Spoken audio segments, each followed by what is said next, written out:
of lizards have mastered the art of escape. Fractures on their vertebrae allow them to detach along multiple points of their tails.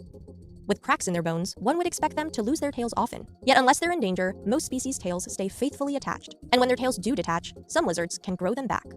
After all, the tail is an important organ, helping them move and balance with ease. Inspired by the lizards crawling around their desert campus, researchers at NYU Abu Dhabi set out to understand how lizard tails achieve the Goldilocks principle, a tail that isn't attached too firmly or weakly, but stays on just right.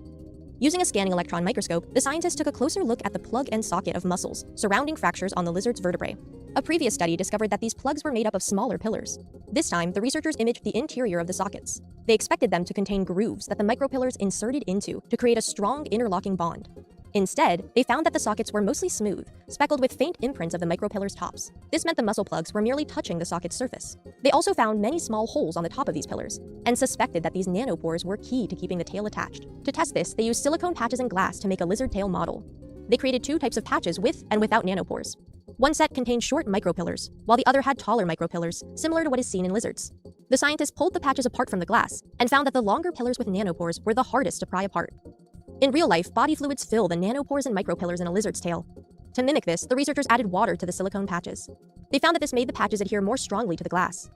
Models revealed that the small cracks between the micropillars and sockets, caused by the nanopores, slowed down new cracks that developed in the tail. With all these strong connections, how do lizards drop their tails? The researchers captured 3 different species of lizards and used a high-speed camera to film the moment their tails detached from their bodies. When they pulled at the tail or squeezed it, the lizard tail stayed firmly attached. But when grasped by the far end of their tail, the lizard was able to bend, triggering a fracture that allowed them to peel their tails off their bodies and run away. While 2 species they tested had an easy escape, one species had to twist and turn in order to release from its predator's grasp. Using their lizard tail model, the scientists found that peeling patches off was far easier than pulling them off. They also used a virtual model to understand how a lizard's muscles might help them detach their tails. They found that if less stress was applied to the patches, a scenario similar to a lizard contracting its muscles, it was easier to peel the patches off the glass. They hope the mechanisms behind this balancing act can inspire new products, such as bandages in the mouth, where chemical adhesives wouldn't work as well. Sometimes it takes a gross encounter to inspire the most creative solution to our problem. When I grow up, I'm gonna be what I will be, you're gonna see. See will lead me right today, the day to eventually. I'll keep connecting all the dots, collecting all my clever thoughts, and I'll decide whether or not I'll sit and watch or call the shots. When I grow up, I'm gonna be. That's for certain. You're gonna see. Down the line, I hope that there is one who wants my hand in marriage. Then comes the baby and the baby carriage. Add that to the things I'll cherish when I grow up.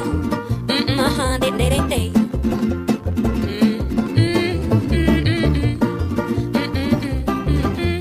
Oh, when I grow up, gonna be. That's for certain. You're gonna see.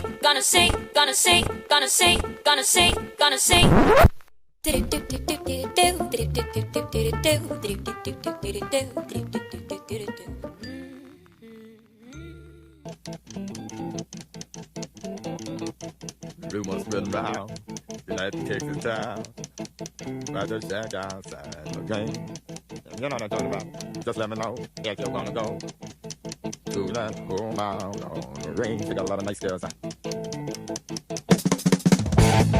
That way. Well, here it's fine. If you got the time, and that chance to get yourself in. And here it's fine. I'm on everything. But now I might be mistaken.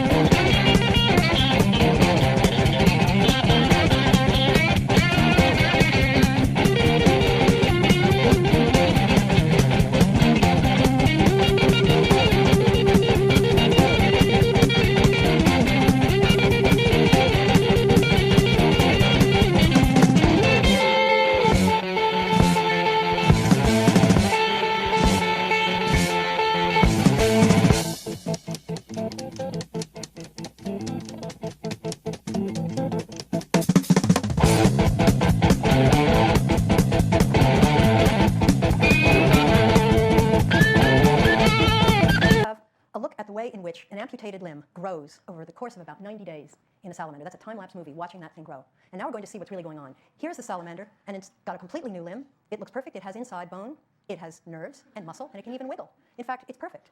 Now we're going to cut it off. But here's the good news. It grows back. So don't be too scared.